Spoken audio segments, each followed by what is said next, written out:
Hello, Lindsay. Welcome to the podcast. We're so excited to have you. Thanks, Angelina and Sarah. I'm really excited to be able to share my knowledge about athletic recruiting with you guys. Awesome. We've been excited for this episode for a while, and scheduling conflicts and all sorts of busy schedules has kind of pushed it back a couple months. But here we are because we had a chance to be on Lindsay's podcast, My School Counselor, and now we were like, hey, she has some valuable information for our audience as well. So we're really excited to have her on our show now. And so, Lindsay, can you kind of give us a quick rundown of, what it is you do and how you kind of got into this world of college recruiting? Yeah, so I live in Delta Junction, Alaska, which is 100 miles south of Fairbanks. I've been a school counselor for about 13 years, but what makes my situation unique is that I became an independent contractor as a school counselor. And I had to make that shift because I had a tragic accident that had happened in my life. In 2017, I became a quadriplegic and realized going back into the classroom was something that wasn't going to serve my disability. And I still felt like I had a purpose and a desire to work with youth in the way that I was working in the past. And so learned all about business and became an independent contractor, originally working with school districts that didn't have school counseling services. So that was in my local community, that was serving like just school districts in a small capacity.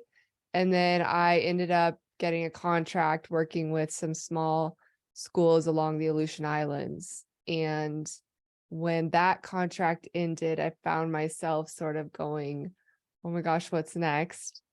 And found my dream job as a homeschool school counselor for one of the largest homeschool programs in Alaska called IDEA.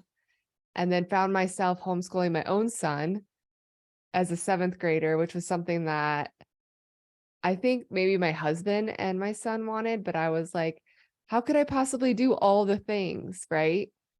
And it has been the best journey I think I didn't really know that I needed.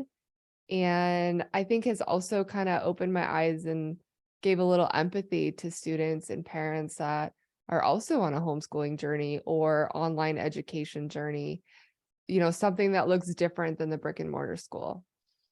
So that's a little bit about where I am now. Where I came from was Phoenix, Arizona, and grew up playing softball. I was a very competitive student athlete, traveled around the country playing club softball, and found myself wanting to continue in college. So earned myself a scholarship to play at a NAIA school in Nebraska, and I went through the athletic recruiting process. Well, come my master's degree, you have to write like a thesis or a master's project. And one of the reasons why I became a school counselor was because having gone through the athletic recruiting process, I felt like it was an area that school counselors just don't know a lot about. It's not something that is in our program. It's not something that is taught or focused on. It kind of becomes like a special interest area. And so I kind of dove in my master's project, having my own experience and not having the guidance I felt like I needed.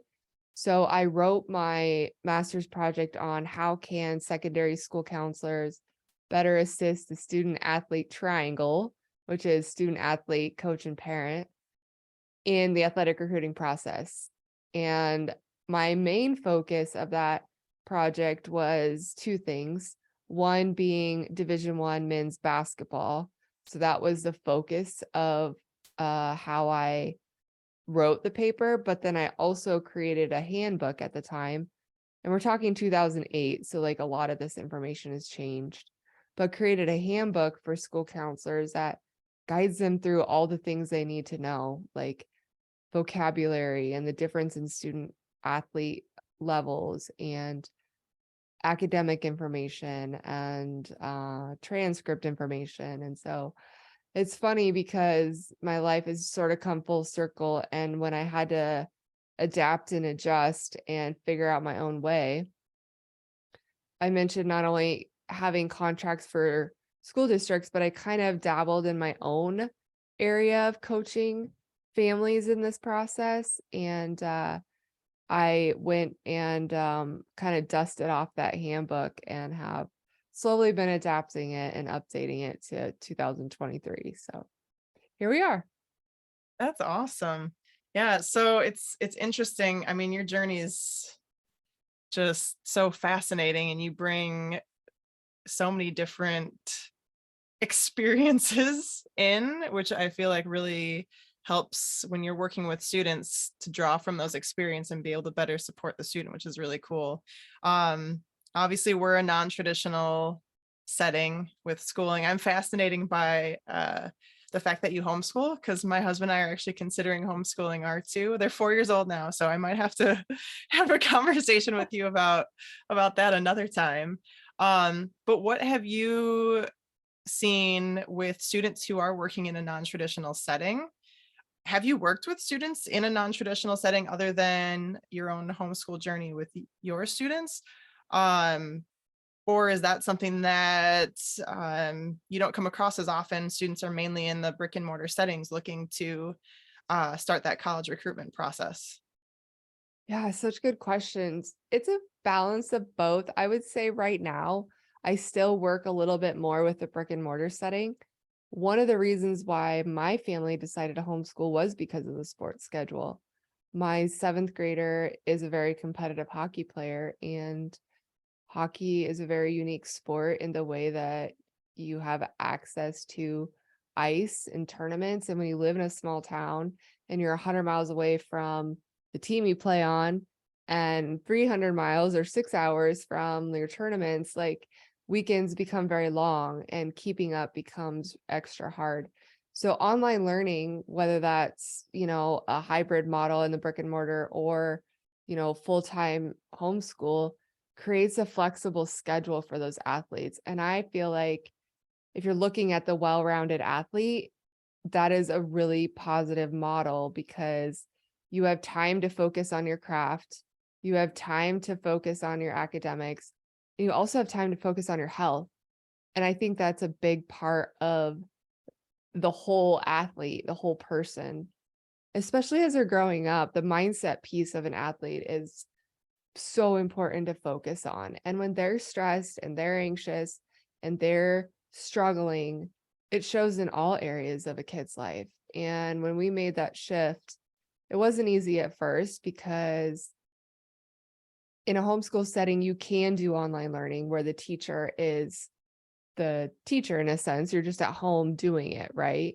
Or you can have mom as teacher and come up with your own lessons, your own curriculum, or you can do a blended of both and you can still have a teacher, but the parent grades it.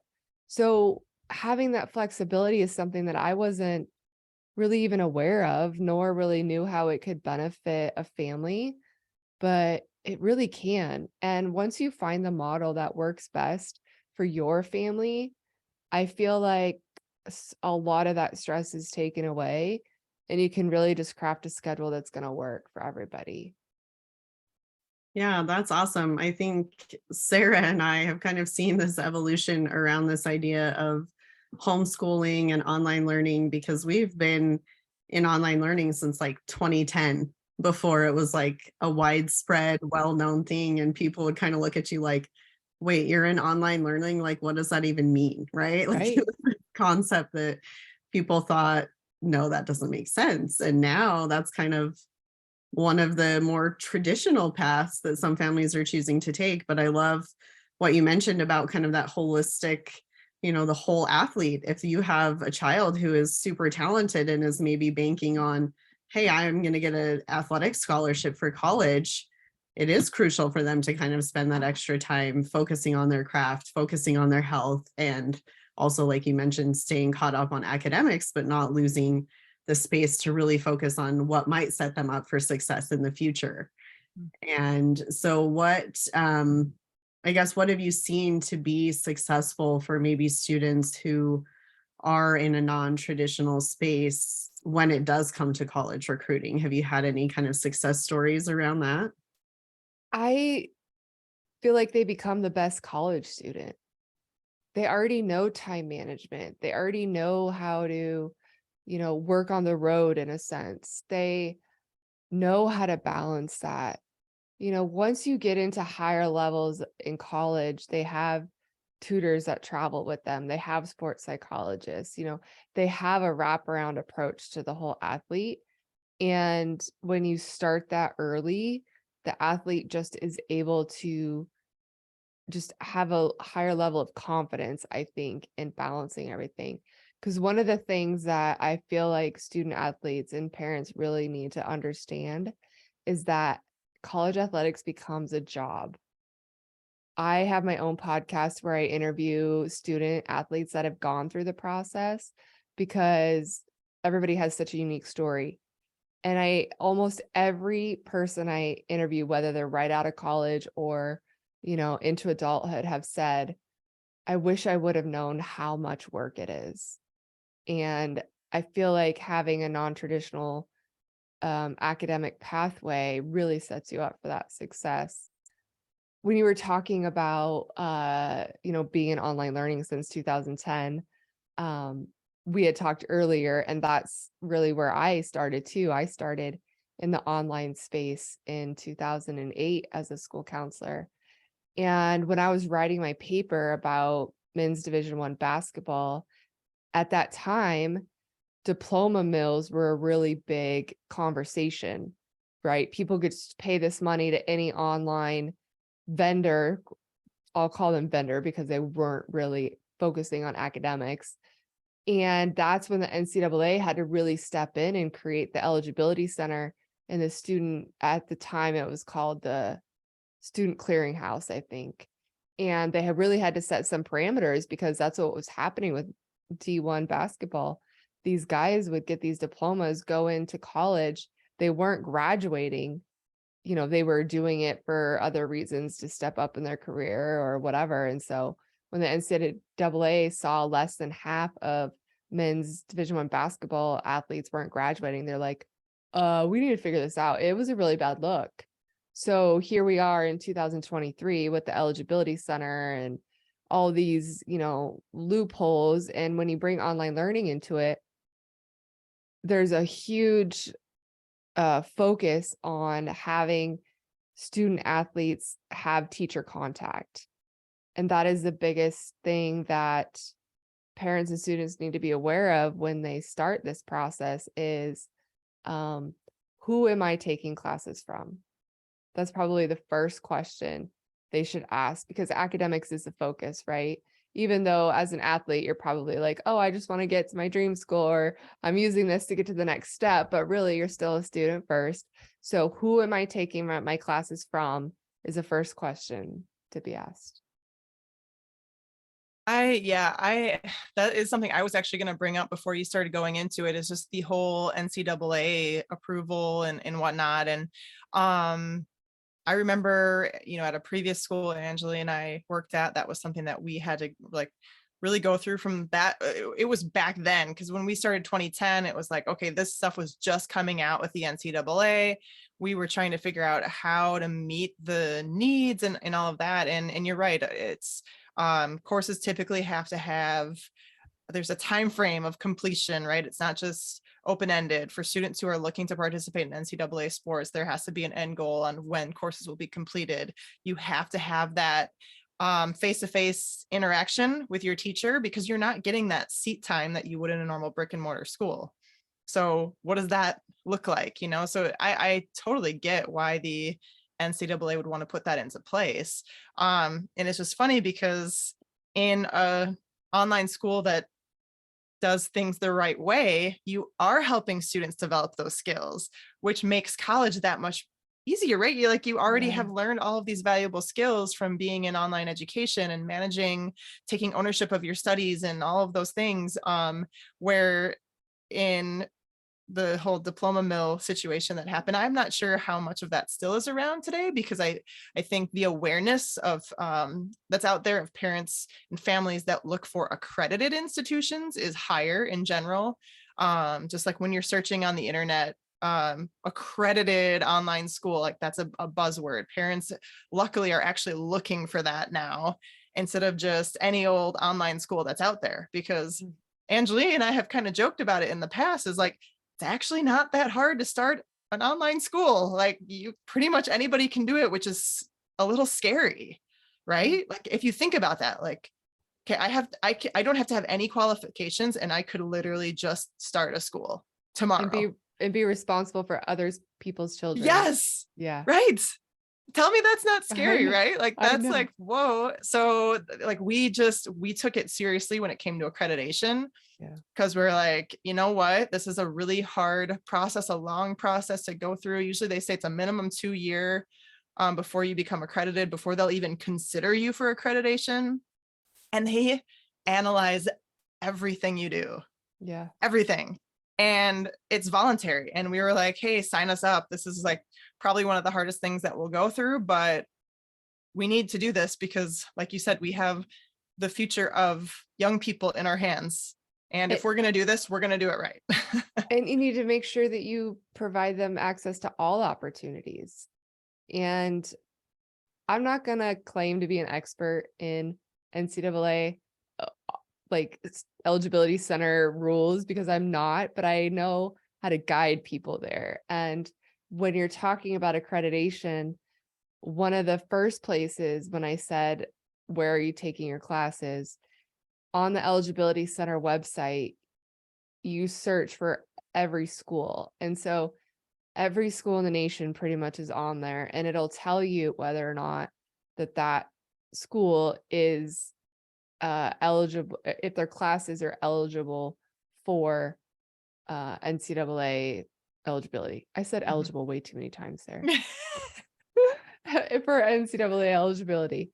I don't know how your school is specifically structured, but in some online schools, like they house all of the classes under their name. And so if they're approved on this website at the NCAA eligibility center, and I can give you all these links too, if you want to put them in your show notes about where to access this. But so if you go there and you were to look up, Mountain Point, it would say which courses are approved, because you've had to vet every one of those classes through them.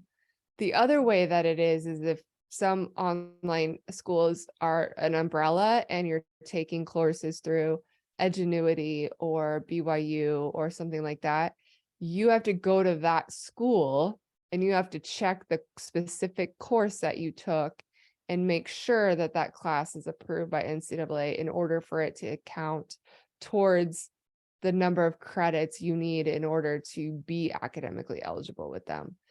And you guys have your own graduation requirements you follow, but so does NCAA for Division I and Division II, and they're different. And there's rules about how many classes that you have to have by middle or end of your junior year, how many you can take post-graduation if you have to.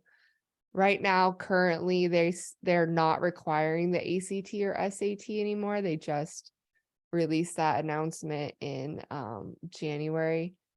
So again, it really is part of asking the right questions as a student athlete and as a family, and knowing where to look for the answers. And academic eligibility should be the first step for sure.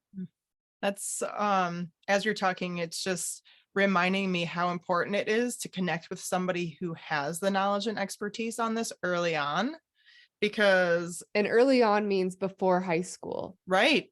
Because if you're having to meet certain requirements throughout your high school career, this isn't something that you just say, oh wait, I'm a junior, I'm starting to think about college. Yeah, it's kind of too, I mean, it might be too late by that point, it sounds like. It could. That's the reality. It could. But that's not to say that your dreams of playing college sports are over with, because we're really talking about just Division I and Division II.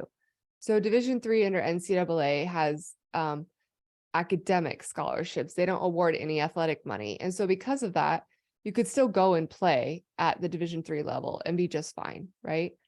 You could possibly be recruited out of Division III, and you could enter the transfer portal and put yourself out there and, maybe get recruited out of the transfer portal to go someplace else.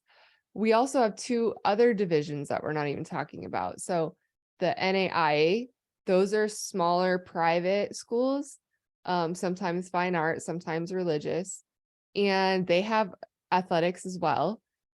They have a little bit of a eligibility criteria, but it's not a vetting system like the NCAA has. They have Division I and Division II sports as well. And then we have the junior college route, the NJCAA, that also vets a little bit of academics, mostly on cumulative GPA. But again, an opportunity to go play there and have the chance of being recruited out, because those are only 2-year schools. So you play there, you perfect your skills, you get your academics under control, you maintain a, cumulative GPA that allows you to transfer, and bam, you could potentially go to the NCAA and play 2 more years.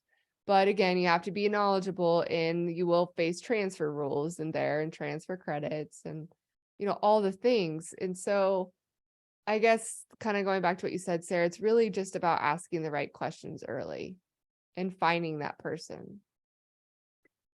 Yeah. And something that you said earlier is, and what you basically studied this whole relationship between the triangle that you mentioned, and how school guidance counselors just probably don't even know the right questions to ask. The students have to know the right questions, but if the guidance counselors also don't know the right questions, right, that's something that is worth looking at for sure. And I'm curious too. Oh, go ahead. Oh, I was just saying, and I'm going to say you're exactly right on that. School counselors in the school system are facing, I don't want to say a major crisis, but they're facing a lot of work, right? We're talking about thousands of students and 4 school counselors. The national student ratio should be 250 to 1 student. We're in the numbers of 400, and in some states 500 kids to 1 school counselor. On top of that, we are all aware of the mental health issues and crises in our schools. They're not getting professional development in athletics. I can guarantee you that. So again, if it's not a school counselor that has a mission or has a background knowledge, they simply just don't know. So again, like you said, if you go to your school counselor and ask the question, our job is to find the answer for you. And so by that, you can work together to find the answers, find the right people. That school counselor can network with their people. But if you're not asking, you're not knowing either. Right. Are you working with, I mean, it sounds like you can coach and work with individual families. I'm just thinking, if we have listeners out there that are wondering about this and are needing more resources, where's the first place that they should turn? Should they look for somebody like you? Is there something that they can, reliable sources on the internet that they can look into? Yeah, so I can help coach and guide families in that area as well at myschoolcounselor.com. I will put up my I have a little PDF freebie that has the website links to all of the sport sorts for the 3 different collegiate organizations, so that it's a really easy filter. You go find your sport and it gives you every program in the state that offers it, what division, what conference they're in. And it's a really great tool to just get started on the athletic side of, where do I even want to play? What school am I eligible for in terms of my skill? Like, where do my skills fit? Being realistic about that is super important too, right? Like, looking back on my career, I think I probably should have made a little bit different choices, or could have. My mindset was not in the right spot. And although I had my parents hire an athletic recruiter, which those resources are still out there as well. Maybe through different sports, they're called different. Like, for example, in hockey, they're called advisors.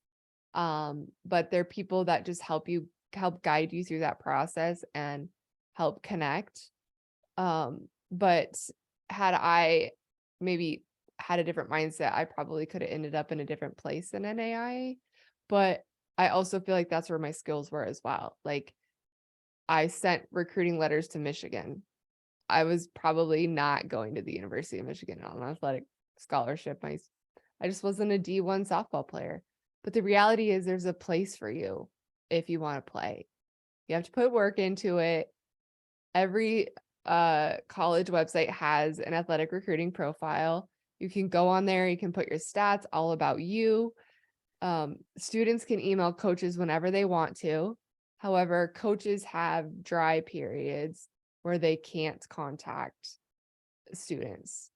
There's also recruiting website profiles like NCSA and other maybe specific recruiting profiles for your sport. I'm not familiar with like what they're called, but if you just Google like volleyball recruiting profiles or softball recruiting websites, a lot of guidance will come up. I just caution, be careful. There are people out there that want to take your money and you're not going to get results.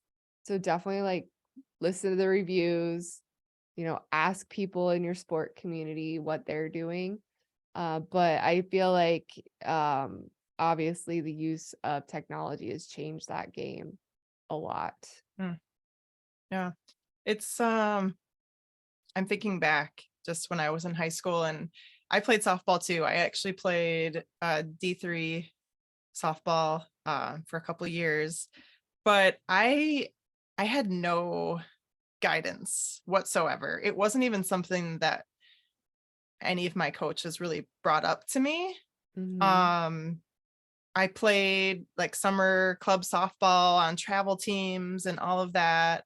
And I just kind of thought, oh, you're pretty good at playing. Like you could just go apply if you get into college. Like, I wasn't thinking so much about scholarships, but I was clueless. And so I thought, oh, I'm going to go apply to, it was, I think called Parkside. Yeah, it was Parkside, UW Parkside D2. And I went to go talk to the coach and she was like, I don't know who you are. I've never seen you play. And I was like, my other like teammates are talking to you and like, I'm better than them. Like, what the heck? And Yeah. I had just no resources. I didn't know the right questions to ask. I went to a super, super tiny private school, 400 kids in the whole school. So, I wasn't really exposed there, but I could have easily gotten connected into that whole process through the club teams that I played. And many of my teammates went on to play D2, a couple even went D1. And I was kind of thinking, oh man, like I felt gypped, but it was maybe because I didn't pursue it enough. But also because maybe nobody told me that I had those options. And I just thought, oh, I could just go talk to a coach. And that funny later, that coach came to couple of my games later and was like, oh, so you're coming to Parkside. And I was like, oh, like, sorry, I'm actually going, to this other D3 school. So I felt like, okay, I think I was talented enough to play at least at the D2 level. But yeah, so it's interesting as you're talking, I'm like, man, I could have used some of those resources when I was a kid. Yeah, I think in fairness too, like not all coaches know this either. And as an athlete, if we don't communicate our goals, which I highly encourage kids to do, talk about it. It's okay. It's not bragging. Like talk about what you want to do, talk about where you want to go. It's hard when you reach that senior year and it's all convoluted. Where am I going? What am I doing in my life? This is a big decision at 18. I can't believe as a society we do this at 18, to be honest. Like, here, make the decision of where you want to go in your life, and it's going to cost a lot of money, and then you're on your own. And yeah, good luck. Yeah. Like, it's a lot. It's really a lot. And so I would say, communicate your goals to anybody and everybody. If you're not getting answers, find somebody else. And two, I think the misconception of athletics is that if you're not going D1, you're a nobody. I don't know if that's true. That's my maybe personal bias and misconception, is that if you're not the top athlete on your team, nobody's going to help you get to where you want to go. But the reality is there are still places you can go. And I find that bias in sports a lot. So don't be afraid that if you're not the best on your team as a junior or as a senior to talk about wanting to play in college, there's a place for you, and there is still competition at any of the levels that we're talking about. And if you're not ready to be done playing sports, it's okay. You can still play. And if it's not competitive sports in college, there's club teams, right? You can join the softball club team at your university or the volleyball club team at your university. I mean, here's an example.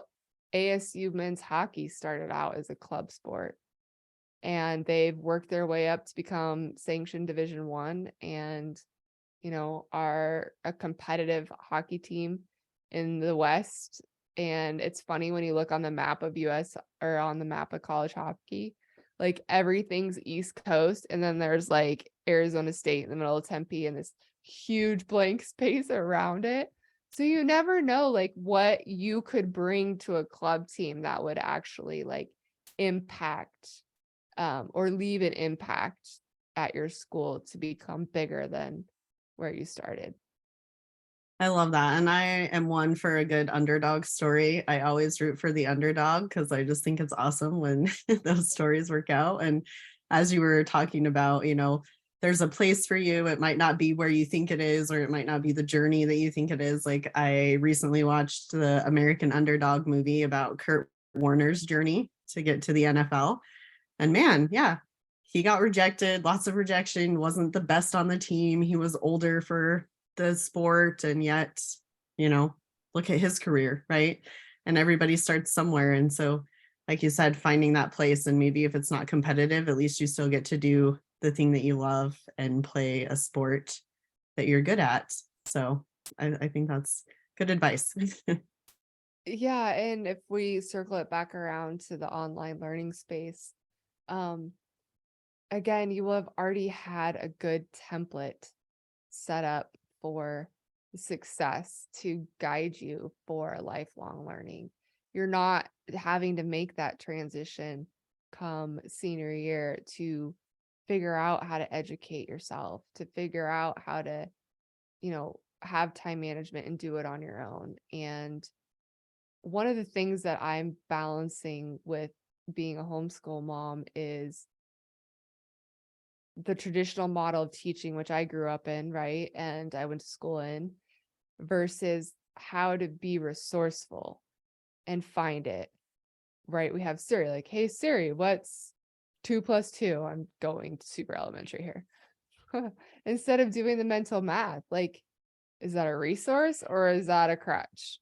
And it just gets bigger with AI technology and chatbots, and we don't want to go there, but you know what I mean? Like, how do those things impact an independent learner in an online environment? And how do you decide if that's good or not for that student? But for me, if you're problem solving your way through it and you're using the tools around you, those are the same exact things you're going to use in the athletic recruiting process. Yeah. So true. And I think that is the power of like finding resources, doing the hard work, because really that's not going to stop after high school, right? You're going to need to be resourceful when it comes to college athletics or your future career or future relationships. Like, it's applicable to so many areas of life. And so learning those skills early on is super critical. I agree with that. And we could go on and on about this. It's so fascinating to me. I was one of those that like, hey, recognize your skills. Athletics is not my skill. So I didn't have to worry about any of this. So as you're talking about, I'm like, holy cow, there's so many divisions and there's so many things that I just wasn't even aware of. But I think it's awesome for the opportunities for those that are talented and that's their passion, right? And I think that's kind of what Sarah and I really try to encourage even our online students to do, is like, find that passion, explore that. If that's something that you love doing, spend 4 hours a day on school and then go spend the rest of your time doing your sport, doing your craft, whatever you're passionate about, and pursuing those opportunities that come to you. And I think that's kind of the beauty of learning in this day and age, is it is a little more flexible. It isn't that traditional, hey, you're in school from 7 to 3 and you're very structured. You have more of those abilities to explore and pursue those talents, which I think is awesome. And so I love that there's, people like you that will help students see that potential and help guide them on the path so that they can see, oh, hey, I actually could do this, instead of, having no clue what that looks like. Well, here's another thing for our online audience. Esports is an up and coming category or division in scholarship, if we're talking, that. And so I'm a little unfamiliar with esports in terms of like how it all works. All I know is like there's different, I guess, I don't know what we want to call them, divisions or subjects or criterias where, like if it's a mind game or like a conflict resolution game or sports, like those categories exist. And believe it or not, there's like over 275 schools that are offering college scholarships in esports. They don't necessarily fall under what we're talking about with eligibility and things like that. But the fact that like you have a way to go that direction and keep pursuing what you love in college, I think is so great. And as a school counselor, like that's what I get so passionate about. When a student comes to me and they say, I want to continue Lego robotics, or I want to go play chess, or I may not know the exact path for that student to get there, but I'm going to be right beside you, working hard to help you find the answers, help you research the areas that you need to look for so that you can get there. Because you know what? I feel like when we all have a purpose in life and we wake up with a purpose, a lot of these other things, like mental health things, kind of go away because you found your route, you found what sparks your joy. Yeah, I love that. I love that. And as you're talking to, I'm thinking more just about just how things have shifted with the approach to education and in this age of information. Yes, I suppose you could use Siri to answer the 2+2 questions and things like that, but it's becoming more important to discern between what is reliable and good information out there, and finding like having that wisdom and knowledge to be able to find the good information, the accurate information, and sifting through all the garbage that's out there, because people put a lot of stuff on the internet that's not true. And so trying to navigate that too. I'm sure you come across that as a homeschool mom when you're looking for resources, is like, okay, what kind of source are we dealing with here? Is this a reliable source? Is it not? But you can really go down the rabbit hole of things that you're passionate about, whether it's sports, and spend hours training if that's what you want to do. But really it can be any passion that you have. When you're in the online space, when you're in the homeschool space, it really affords you that time to be able to do that. You're not spending all that time, passing between classes in the hallway and taking attendance in the morning and some of those things that you just do at a regular brick and mortar school. It's, you just get down right to your studies, and then you can just explore and learn. And we're big on that lifelong learning and explore your passions. Oh, you guys, this homeschool journey is challenging everything about public education in me. And that's hard. I feel like when I'm doing that, I'm leaving people behind in a sense, because what is so amazing about what you just said, Sarah, is that you get to decide what you want to learn. People will argue that, right? That online education or homeschool, there are no real standards, so to speak. But it's like, who's to say that what my child wants to learn is wrong? If they're really passionate about agriculture and they don't want to spend an entire year in, I don't know, botany, and they want to learn about animal science, then that's amazing. Let's do animal science. Because you know what? They're going to be a happier student. They're going to do their work and they're going to want to learn. Right. And making that shift in this homeschool journey has been probably the most liberating piece of this for me. Yeah, I want him to want to learn. Yeah, that's where I'm at too with my kiddos. It's I see their individual personalities and the uniqueness about them, and I want them to be able to explore that. And as an online school, we do align to the Utah state standards. So there's a certain level of, we have to meet certain requirements for the state, to maintain the accreditation that we've chosen to go after and whatnot. But there's so much flexibility with it. Flexibility. And we have a lot of class choices. So Mhm. you can choose, you don't have to, there's not just a set cookie cutter outline that every student has to follow. The student can really have a lot of input and take that ownership over their studies. And then, like I said, we're only recommending students be in front of the computer several hours during the day.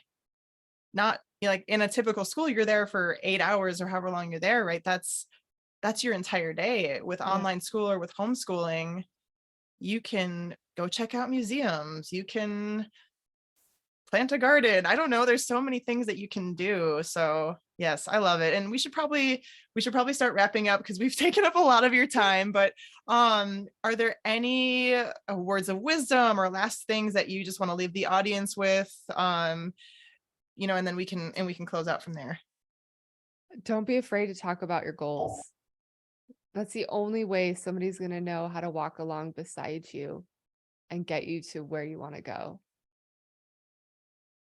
I love that. I think that's crucial because I think society kind of squashes dreams or like don't dream too big. But yeah, like you said, how are we going to know how to help you if you don't voice what you want, right? And there's awesome resources, people out there that can help you with that. So listeners, any of you that are looking for someone like Lindsay who can help you through this college recruiting process, reach out to her. Lindsay, where's the best place that parents and students could connect with you for any questions? myschoolcounselor.com. Awesome. And we'll be sure to put that in the show notes so that parents can find you easily, and then check out her podcast as well, where she talks to real athletes who have been through this process, and you can hear their experience as well. It's kind of fascinating to listen to these stories and hear them all unfold. So And thanks you know again, what? Lindsay. You're welcome. And I was just thinking, can we put that PDF on my website? Can I just give it to you guys to put in your show notes? Sure. Yeah, that would be Okay. great. I think that's a Yeah. great resource. So I'll give you the links to all the sports programs in the country in the PDF. And then I'll also give you the link to the eligibility center so that parents and students can make sure that the classes that they're taking are academically eligible for Division I and Division II. Love it. Thank you Cool. for all the resources. We will be sure to add those to the show notes. And yeah, thanks again for joining us, Lindsay. We really appreciate it. Thanks for having me. Thanks.